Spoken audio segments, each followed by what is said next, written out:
میری بیوی ایک ڈاکٹر تھی, اس نے ڈاکٹری کی, پھر میرے ساتھ شادی ہو گئی. وہ اسپیشلائز نہیں کر سکی کیونکہ میں نے جب شادی کر لی میں اکیلا سفر نہیں کرتا کیونکہ ہمارا ماحول بہت گندا تھا. 96 میں شادی ہوئی, جب سے میری بیوی میرے ساتھ رہتی تھی. وہ ڈاکٹر بنی, آگے نہیں پڑھ سکی, لیکن اب سب کچھ بھول گئی ہے, سب کچھ بھول گئی. لیکن اللہ کے فضل سے میں آپ کو کیا بتاؤں, نہ میری بیوی کو مہنگے کپڑے پہننے کا شوق ہے, نہ جیولری کا شوق ہے, نہیں پہنتی, نہ کوئی لچھے دار چپلوں کا, نہ گاڑی کا, کسی چیز کا شوق نہیں ہے. اس کو ایک شوق ہے کہ میں جہاں بھی آپ جاتے ہیں آپ کے ساتھ جانا چاہتی ہوں, اور اگر مجھے کسی ملک میں جانا ہے تو مجھے سعودی عرب لے جاؤ. اللہ نے اس کے سارے شوقوں کو ختم کر دیا, اور اتنی خوش ہے, اس کی اتنی عزت ہے. ابھی لاہور آئے ہوں میں, بہت عرصے بعد میں لاہور کا لاہور رہا ہوں 20 سال. ہر جگہ سے آ رہے ہیں, آپ بھائی اپنی بیوی کو چھوڑ جاؤ, ہمارے گھر والے اس سے ملنا چاہتے ہیں. یہ کسی ڈاکٹر کی عزت ہے اگر وہ ڈاکٹر بن جاتی ہے؟ کس لیے ملنا چاہ رہی ہے؟ وہ تو کچھ بھی نہیں ہے, میں تو ریٹائرڈ کرکٹر ہوں, میرا کیا حیثیت رہے گی؟ میری بہنوں اور بھائیوں, ہماری عزت, ہماری خوشیاں, چین سکون وہ دین میں ہے. اور یاد رکھنا, حضور صلی اللہ علیہ وسلم کے زمانے میں ہر گھر میں مسجد تھی.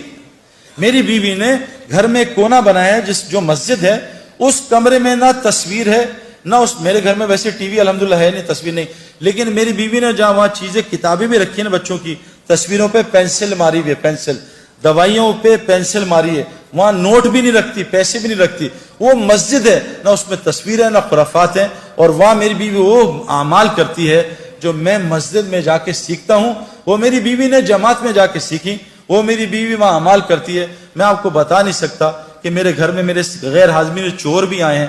کیا ہوا, میں کیونکہ سب ریکارڈ ہو رہا ہے, میں بزرگ نہیں بننا چاہتا, لیکن میں آپ کو بتا نہیں سکتا کیسے میرے گھر میں نہ ہونے کے باوجود اللہ نے میری بیوی کی حفاظت کی. اور میں اکثر کرکٹ کی طرح اب باہر رہتا ہوں, ہم ڈیفنس میں رہتے ہیں, بس سیکیورٹی کا بہت پرابلم ہے.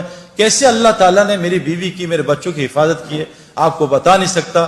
اس کے لیے آخری گزارش کر رہا ہوں کہ تبلیغ والے کیا کر رہے ہیں کہ جیسے صفات پائلٹ کی ہوائی جہاز اور ہوا میں آتی ہیں, ایک آدمی بالٹی میں بیٹھ جائے یا ٹب میں لیٹ جائے اور کہے میں جی سوئمر بنوں گا, وہ کبھی سوئمر بن سکتا ہے؟ اس کو سوئمنگ پول کے ماحول میں بیٹھنا پڑے گا. ایک آدمی رکشا خرید لے کہ انشاءاللہ 2 سال بعد میں PIA کا پائلٹ بنوں گا, یہ پاگل ہے, یہ بغیر ہوائی جہاز میں جائے پائلٹ نہیں بن سکتا. ایک آدمی جب تک, یہ لڑکیاں اور لڑکے, جب تک وہ مسجد کی محنت جو حضرت محمد صلی اللہ علیہ وسلم نے کی, جس سے ان کے اندر صفات آئیں, صفات ہے نا, کیا صفات؟ ایک صحابی جنگ میں شہید ہو رہے ہیں, ان کا چچا زاد پانی لے کے آیا, یہ پانی پیو, پانی پانی, آواز آئی تو پانی پینے لگے, ساتھ سے آواز آئی پانی پانی. چچا زاد بھائی نے کہا پہلے اس کو پلا, مجھے چھوڑ دے. وہ پانی پلانے لگے تو آگے سے آئی پانی کی آواز, وہ کہا مجھے چھوڑ, اس کو پلا. پھر وہ وہاں سے بھائی کی آواز آئی, تینوں صحابی شہید ہو گئے اور پانی ایک دوسرے کو پلانے کا کر دیا. میرے پیاروں, ہمارے اندر انبیاء والی صفات ہیں, لیکن میں آپ کو سچ بتا رہا ہوں, جب تک ہم مسجد کی اس محنت سے نہیں گزریں گے جو حضرت محمد صلی اللہ علیہ وسلم لے کے آئے ہیں, ہمارے اندر وہ صفات نہیں آ سکتی. ان صفات کو لانے کے لیے کہتے ہیں اپنے گھر میں ہماری بہنیں مسجد بنائیں اور ہم روزانہ مسجد کو وقت دیں. مسجد میں حضرت محمد صلی اللہ علیہ وسلم کی 4 اعمال ہوتے تھے. ہمارے کرکٹ گراؤنڈ میں 3 اعمال ہوتے تھے, فیلڈنگ پریکٹس نہیں, 4 اعمال, fielding practice, bowling practice, batting practice اور فٹنس پریکٹس.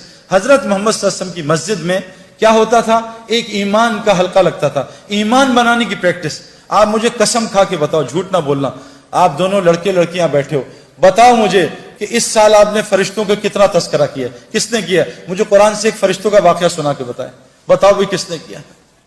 ہم ایمان کس پہ لائے؟ آمنت باللہ, سارا دن مخلوق کی بات, اس سے حکومت سے یہ ہوتا ہے, فلاں سے یہ ہوتا ہے, فلاں سے. آمنت باللہ, ہم اللہ سے ہونے کو بولتے نہیں, ایمان کہاں سے بنے گا؟ ایک 3 بچے تھے شرارتی, ان کا دل کہا کہ ہم کو تکا شکا کھائیں, کہا ہمارے پاس تو پیسے نہیں. کہا یہ بڑے میاں ہے نا, یہ ان کو بدھو بنائیں گے, ان کے پاس بڑا زبردست بکرا ہے. کہا اچھا کیسے؟ تو بڑے بچے نے کہا میں بتاتا ہوں. تو بڑا بچہ گیا مشورہ کر کے انکل کے پاس, انکل کتا باہر, وہ بکرا باہر لے کے نکلے. تو کہا انکل کہاں جا رہے ہیں؟ سلام کیا, کہا بیٹا یہ بکرا چلانے جا رہا ہوں. کہا انکل یہ تو کتا ہے. کہا کتا تو, تیرا باپ تو کتا تو یہ نظر آ رہا ہے, تو بکرا ہے. تو کتا بکرا چلتا رہا آدھا گھنٹے. خیر وہ چلا گیا بچہ, بڑا انہوں نے برا بلا بولا. اگلا بچہ ہے, کہا انکل السلام علیکم صاحب, خیریت سے ہیں؟ کہا بیٹا خیریت سے ہوں. کہا کہاں جا رہے؟ کہا بیٹا بکرا چلانا. کہا انکل یہ تو کتا ہے. کہا کتا تو ہوگا, تیرا فلاں, کتا بکرا. وہ چلتی رہی تکرار کتے بکرے. وہ تیسرا بچہ ہے, کہا انکل السلام علیکم وعلیکم السلام, آپ پریشان لگ رہے ہیں. کہا بیٹا یہ 2 پاگل کے بچے آئے ہیں, میرے بکرے کتا کہہ رہے ہیں. انکل یہ کتا ہی تو ہے. انہوں نے مارا, کتا یہ بکرا ہی دے دیا.